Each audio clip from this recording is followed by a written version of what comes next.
Hey, welcome back everyone. We are working in the bathroom, and as you saw from the opening shots, I'm taking measurements for these little doors that go up there in the boiler room.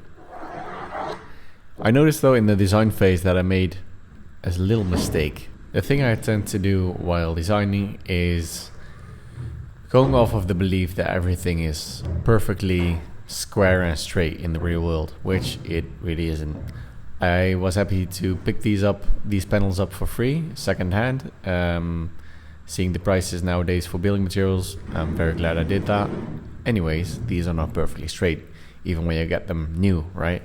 So these panels are supposed to be super straight, and when they are parallel next to each other, you bet you're gonna notice that they are not perfectly straight. So I'm a little bit anxious about what's gonna, what the final result's gonna look like, but only one way to find out.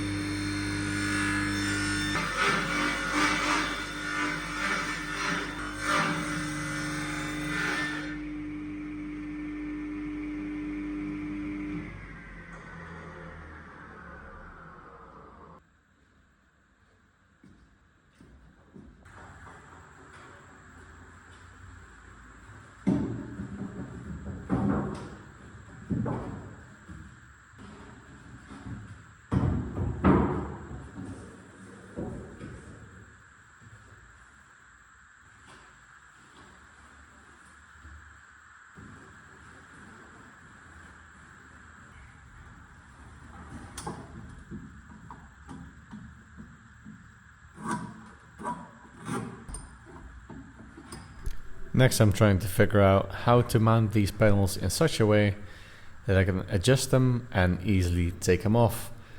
I say take them off, but I was really thinking about using hinges so they can be more like doors.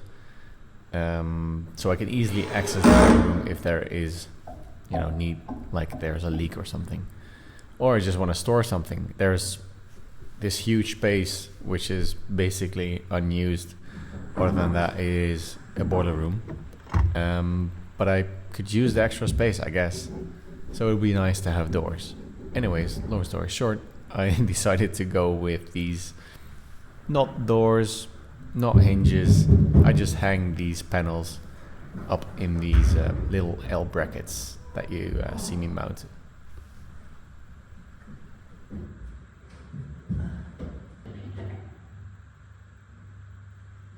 So the thinking here was I need a system to hang these panels that allow me to make minor adjustments later on. Because, as I said before, in the design everything is like perfectly level, perfectly straight, and parallel. In reality, it's not going to be like that. So hopefully this system will allow me to make minor adjustments later on when I hang these panels.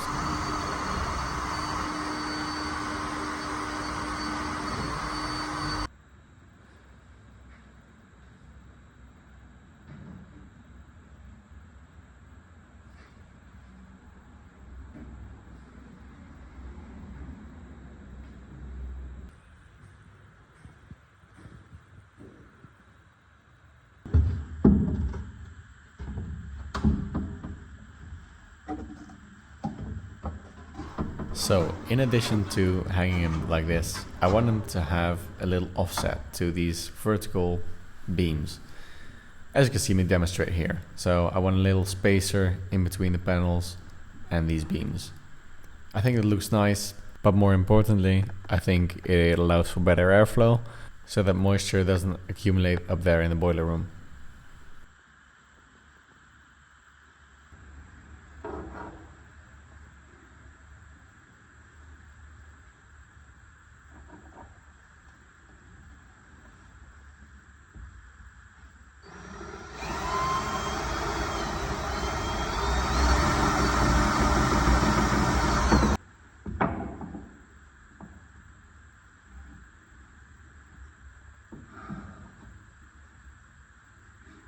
You know how I said in the beginning that I wanted a sort of user-friendly system that allows me to adjust or make minor adjustments later down the line when I have these panels installed.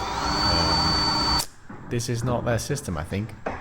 I couldn't think of a proper system that is quick, so I just went for this one. And it is basically the panel as you saw, with a little hook on the end and these L brackets on these beams with a little space in between. So to adjust the height of the panels, or the angle of the panels, you would need to unscrew the back hook or the little L bracket on the beams. So it's not that user friendly. Anyways, once it's done, and I don't have to touch it anymore. So it's a bit of a pain to get everything right and straight. But again, once it's done, it's done.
So this is sort of division. Individual panels with a gap between the walls, the ceilings and the panels themselves.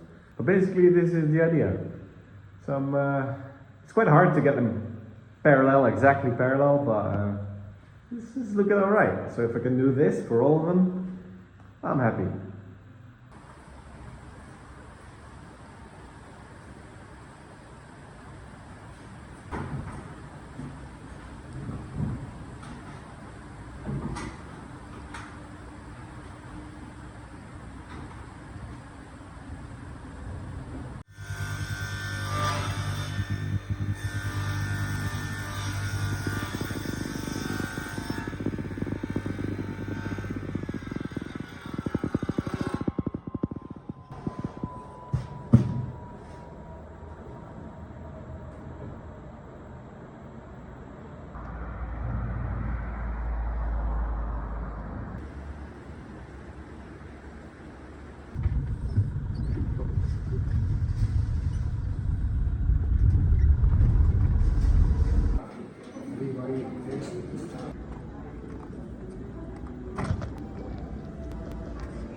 So now the doors of the boiler room are done, at least the first step.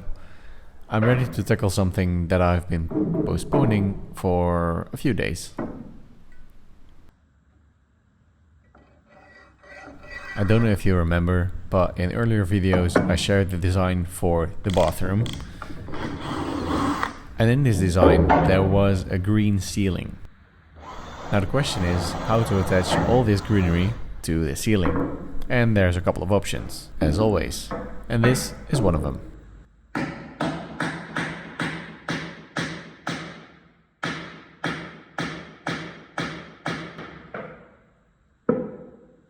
So there's a little problem in that I want to mount these wooden plates on the ceiling, and I'll show you in a second on my model. I want to mount these wooden plates on the ceiling because I don't want to drill into the ceiling because I don't know exactly what the ceiling is made out of. So to be sure, I'm just gonna mount it like that. Problem is that it is very cold, as you can probably tell. And the glue needs like 10 degrees or something to be able to stick it here properly. So the solution is now to just run the heating with our double glazing in order to make this here a little bit warmer. And when we've got this room a little bit heated up, hopefully the ceiling will be a little bit warmer. Luckily, warm air arises, and then I can start putting these wooden plates on the ceiling. That's the plan, at least. It's nice for a change that it's nice and warm, actually. It's good. So this is the idea for the ceiling. So what we're gonna try to do is make this sort of suspended platform and hang them from these squares that I just made. So this is gonna be the plants and everything, and then you will have the lighting that we designed earlier. That's the plan. So that's what we're going for, right there.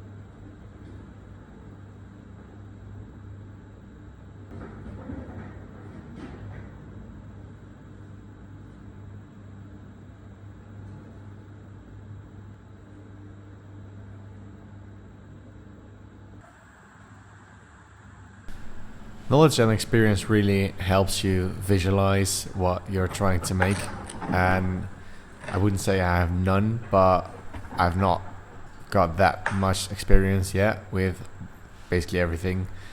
So making the 3D models really helps. It really helps me visualize what I'm trying to make, what I'm gonna make, and how it will, or what it will look like.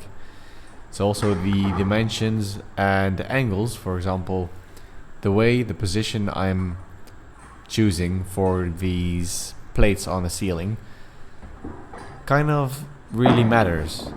If I were to pick different positions, for example closer to the edge of the whole plant structure, you'd be able to see these mounting plates because the whole plant thingy structure is a little bit suspended from the ceiling. So if the mounting plates are just a little bit further out, you'd be able to see them. But now hopefully you can't.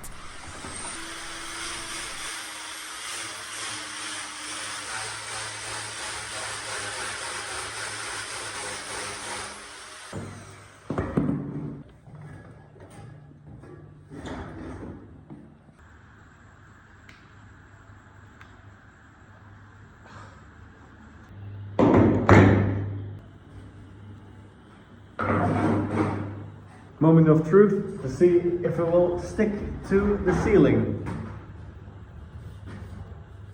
Sure hope so.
And with our hopefully structurally sound mounting plates done, we come back to this guy. I made a test piece earlier, but I accidentally dropped it and it broke, so I had to make a new one, which allowed me to do like 4 tests in one instead of just 2. So that's a plus. What I tested was normal OSB on the left side with tile glue. On the bottom there is some primer. On the right side though, we have the exact same setup, only with the waterproof coating underneath. It seemed to hold up just fine, so I had to test what the breaking point was and whether or not the primer made any difference. For the non-primer, seemed to be making no difference, which is good because then I can apply the waterproof coating. And I saw the exact same thing for the bottom side of this triangle, which has the primer. On the right side though, I had a bigger piece of tile, so more leverage, and therefore finally it did come off. But it looks plenty strong, and the primer definitely makes a huge difference. So now you know.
So, as per the results from our test, I applied the first coat of this waterproof coating, and we need to wait for like 12 hours, 24 hours with these temperatures, and then we can apply our second coat, and after that we will apply our primer.